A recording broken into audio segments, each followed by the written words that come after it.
Welcome to the Economist in Your Ear podcast. Today we're unpacking a truly fascinating and rapidly evolving area of global military power, China's advancements in high-tech weaponry. We've looked at some compelling material, including a detailed article from The Economist, to really shed light on this shifting landscape. Absolutely. And this isn't just about, more tanks or jets being churned out. Our analysis suggests it's a fundamental reshaping, really, of the global defense landscape. What's particularly insightful is how a recent conflict, that India-Pakistan flare-up, served as a crucial proving ground for some of China's most advanced military exports. Right. That conflict offered a rare, maybe limited, but still important window into how Chinese-made equipment performs against, established Western and Russian counterparts in a live scenario. So we'll explore not just the events themselves, but critically, what it means for the future of warfare, especially in Asia, but maybe beyond too. This exploration, we think, will offer some surprising insights and perhaps challenge some long-held assumptions about where China actually stands globally. So let's get into it. To really grasp the significance of China's military tech, we probably need to start with the specifics of this India-Pakistan flare-up. For those maybe less familiar, these are two nuclear powers. They share a long, often pretty volatile history. And their relationship is deeply influenced by this complex triangle that, of course, includes China. Indeed. And that historical tension, it really set the stage for this recent confrontation. You have Pakistan and Beijing sharing what they call an ironclad friendship. It goes way back to the 1950s, and includes deep military and strategic collaboration. China is Pakistan's biggest arms supplier. And Pakistan is the biggest buyer of Chinese arms exports. Exactly. It's a significant military partnership, and it really shapes the dynamics in that region. Okay, so the specific flare-up we're looking at, it kicked off April 22nd with just a horrific terrorist attack in Kashmir. India pretty quickly accused Pakistan. And then on May 7th, India retaliated. What made this response really stand out was India launching missile attacks not just in disputed Kashmir, but for the first time since 1971, striking deep inside undisputed Pakistani territory. That was a major escalation. Huge. And Pakistan then responded with drone missile attacks and critically made this claim. They said they'd shot down 5 Indian fighter jets. That claim from Pakistan was, it was momentous. They specified 3 French-made Rafale jets and 2 older Russian ones. If that's true, it would be the first combat loss ever of a Rafale. Right. Now, India initially refused to confirm any losses, but then you had multiple eyewitness accounts from a village near the border describing seeing a fighter jet crash in flames, debris apparently showing missile launcher markings. And Western military sources later did confirm 5 Indian aircraft were destroyed. So the confirmation of these losses, even with the political constraints India mentioned later about not hitting air defenses first, it shifts the focus, doesn't it, right onto the capabilities Pakistan actually used. Which brings us to the key question. How did China's advanced weaponry perform here in this real-world test? Yeah, that's the crux of it. If Pakistan hadn't had these Chinese weapons, would the outcome have been different? Pakistan specifically claims they used the Chinese-made J-10C fighter jet and the PL-15 air-to-air missile in these engagements. Okay, and here's where it gets really interesting. The J-10C fighters, they're reportedly larger. They can carry more weapons, stay airborne longer than Pakistan's older jets, and the PL-15 missiles.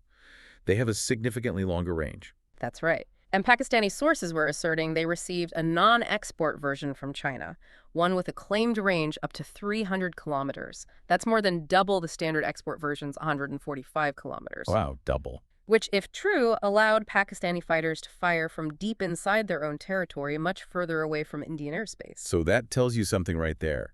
China potentially willing to provide near top-tier, maybe even sensitive military tech to key allies like Pakistan. That fundamentally changes the tactical advantage. It could, yes. However, it is crucial to, see the whole picture. While these Chinese offensive systems, the jets and missiles, seemingly performed well in the air-to-air fight, India was still able to successfully penetrate many of Pakistan's Chinese-equipped air defense systems. They hit key military targets. Including major air bases, right? And even one near Rawalpindi. Exactly, very close to Pakistan's military HQ. So this suggests that while China's offensive capabilities are advancing fast, there might still be vulnerabilities, perhaps, in their defensive systems, and you can bet the Chinese military planners will be studying the performance of those defensive systems very, very carefully, learning, improving. That's their iterative approach. Right. So it's clearly not just about the individual weapons, the shiny new jet or the missile. It's about how everything connects. Hmm. Can you maybe unpack what meant by the kill chain in this context? Why is that so important for understanding what happened? Precisely. A kill chain isn't just having the best missile, it's the entire process, from finding a target. Identifying it. Right. Identifying it, getting that critical data to a command post, making a quick decision, and then delivering the attack, guiding the weapon. If you have a great weapon, but you can't find targets for it effectively, or you can't get the data to it fast enough, well, it's much less useful, isn't it? It's almost useless in that scenario. Pretty much. Which brings up another key question. Did China give Pakistan other kinds of help? Beyond just the hardware, maybe intelligence support or communications to optimize that kill chain. Well, there are some, let's say, tantalizing hints in the material we looked at. Pakistan's defense minister, talking to Arab News back in June, came quite close to acknowledging that Pakistan and China share intelligence, including satellite data, driven, he said, by shared concerns about India. And then there's China Space News, which is an authoritative state-run defense journal. They reported in May that Pakistan used a targeting system where air defenses found the targets, relayed that info to the fighters, and then other aircraft guided the missiles onto the target. Interesting. Yeah. While it doesn't explicitly say Chinese system, it strongly suggests a sophisticated networked approach, the kind of thing China provides elements for, emphasizing that whole information battle space idea. And if Pakistan did have access to Chinese intelligence and these kinds of battlefield management systems, allowing them to move data seamlessly, update missile targeting in flight, integrate radar, aircraft, missiles, that would be a profound upgrade to their combat air power. We've seen it in other conflicts how absolutely crucial this integration is. Right. Even the most advanced weapons can be ineffective if they're not plugged into a robust information network. Exactly. And it confirms China's focus on this information battle space. That domain where controlling data, from intel gathering to real-time targeting, is just as vital as the physical weapons. Okay, so stepping back a bit from this specific conflict. Yeah. What does all this tell us about China's overall military technology capabilities? For years, the stereotype was basically low-tech copies. But that picture is clearly outdated now, isn't it? Oh, absolutely. Those old stereotypes are completely obsolete. I mean, sure, some older equipment is still around, still exported. But increasingly, the material points towards parity with American weapons in many areas, sometimes even potentially exceeding them. Parity. Well, look at the U.S. Office of Naval Intelligence Studies, for example. They show Chinese ship designs, material quality, now comparable to America's. China's new Type 076 amphibious assault ship, projected to be the world's largest, and the only one with a drone catapult. A drone catapult on an amphib. Wow. Yeah. And Western officials widely assess China's air-to-air systems, their missiles, as world-class. And beyond the quality, there's the sheer quantity factor. China can produce these systems in enormous numbers. That's often a characteristic of authoritarian regimes, isn't it? Being able to direct huge industrial resources towards military goals. It certainly facilitates mass production, and they're also strategically shifting who they sell to now, expanding their customer base. How so? Well, historically, it was mostly low-tech stuff, AK-47 variants and the like, to the developing world. More recently, sales focused on a smaller group, Pakistan, Myanmar, Bangladesh. But in the last few years, they've aggressively targeted new, higher-value markets, especially the Middle East and former Soviet states that used to buy mainly from Russia. Like Azerbaijan. Exactly. Azerbaijan signed a huge deal, $4.6 billion last year, for 40 fighters co-produced by China and Pakistan. And Egypt and Indonesia are reportedly looking seriously at the J-10C now, too. And it's not just jets. We've seen Chinese weapons playing significant roles elsewhere, haven't we? I'm thinking back to the 2006 Israel-Hezbollah war. An Israeli ship hit by an Iranian copy of a Chinese anti-ship missile. That was seen as a real wake-up call for Western navies. It certainly was. And then there are the drones. China only really started exporting its attack drones around 2014, but since then, they have been deployed in Libya, Yemen, Morocco, Ethiopia, often decisively influencing conflict outcomes. And they're attractive because they're easier to deploy, cheaper. Both. And critically, as was reported a few years back, China has a big competitive edge here. They place very few restrictions on how their weapons get used, unlike many Western governments with their, often quite strict end-user agreements. Right. That flexibility must be appealing to some buyers. It seems to be. It's even influenced U.S. policy. America started relaxing its own drone export restrictions from 2018, partly to try and stay competitive. Okay, so given these rapidly advancing capabilities, this aggressive export strategy, where is China most likely to deploy this advanced weaponry itself. Yeah. And what does this shift mean for, say, the United States? Well, the source material points very clearly to the Western Pacific as the most likely area. Think Taiwan, the South China Sea, the East China Sea. China is already flying J-10 fighters around Taiwan regularly. They're testing air defenses, intercepting U.S. reconnaissance planes. Right.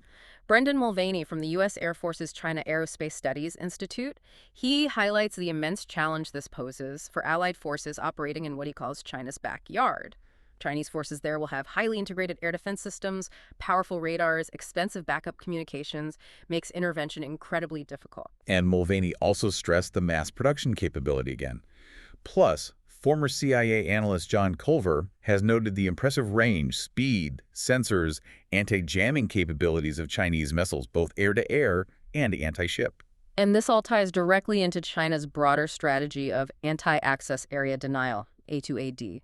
The whole point is to make it too risky, too costly for adversaries, particularly the U.S., to intervene effectively in conflicts in Asia, especially over Taiwan. Making the cost of entry too high. Exactly. China likely already has a good chance of hitting U.S. aircraft carriers approaching the region. And they can even reach American bases further out Guam, Hawaii, not to mention closer ones in Japan and the Philippines.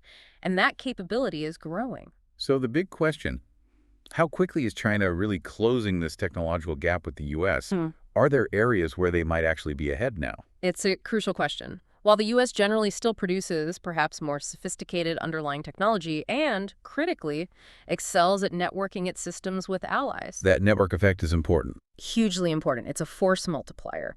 But the consensus from the material is that China is catching up much faster than many people thought. Across the board, electronics, radar, information dominance, even tricky areas like aero engines. And potential leads. Where might they be ahead? Quantum computing is one area often mentioned. If they achieve breakthroughs there, it could provide unbreakable encryption for military communications. That would be a massive advantage for navigation, targeting, intelligence, making their battlefield comms virtually impossible to intercept or decipher. A game changer. Potentially. And then there are hypersonic missiles. These things cruise at enormous speeds, high up, and they can maneuver during flight. Makes them incredibly hard to detect and shoot down. And the Pentagon says China already has the world's biggest hypersonic arsenal. 4 brigades, according to the Pentagon assessment. While America's programs are still largely in the testing phase, that's a significant lead in a really critical future capability. So coming back to the India-Pakistan conflict, Brendan Mulvaney's view was that it didn't necessarily reveal surprising new capabilities. No, but it confirmed them. It showed that many of China's claims about its military tech are credible, accurate. It's a call, really, to respect their capabilities, but perhaps without overestimating them based on this one instance. Because the conditions were specific, right? Exactly. We have to remember there wasn't significant electronic warfare reported in that conflict. And EW is a massive factor in how modern networked weapons actually perform. The outcome against, say, an American fleet with advanced electronic countermeasures, a highly integrated command structure, it could look very different. Performance in one context doesn't automatically translate to another. That's a really important caveat. Still, it's clear that Chinese military technology and its proliferation, it poses a significant growing challenge. As the UK Defense Review put it, nations are likely to face Chinese technology wherever and with whomever it fights. It's becoming a pervasive factor. Absolutely. And this specific conflict has certainly triggered, well, serious reflection within the Indian Air Force. They've generally felt they had conventional superiority over Pakistan, especially in the air. Now they need to adjust their strategy, maybe their procurement plans too. Because Pakistan is leaning more heavily on advanced Chinese systems. Precisely. Think about India's upcoming tender for 114 new fighter jets. They might be reassessing the Rafale's performance after those claimed losses, maybe looking more seriously at stealth fighters. Which Pakistan is reportedly buying from China. Exactly. It sets up a new dynamic. And what really struck me is how China isn't just selling individual pieces of kit. They're aggressively marketing a whole suite of interconnected equipment to countries, particularly in the Middle East and Africa. It's not just tanks. It's an entire system designed to work together, offering a ready-made military edge. That's a key part of their strategy now, and it could profoundly affect the outcomes of future conflicts, especially, as you say, in more unstable regions, creating new power imbalances. So this accelerating arms race, with China's rapid advances and their unique, less restrictive sales approach, It forces everyone to continually reevaluate not just military capabilities, but global power dynamics, the nature of alliances, all in a world flooded with information and rapidly changing tech. The implications are genuinely immense. A complex and rapidly shifting picture indeed. Thank you for joining us for this insightful exploration today. We hope it's given you, our listeners, plenty to consider about the changing face of global security.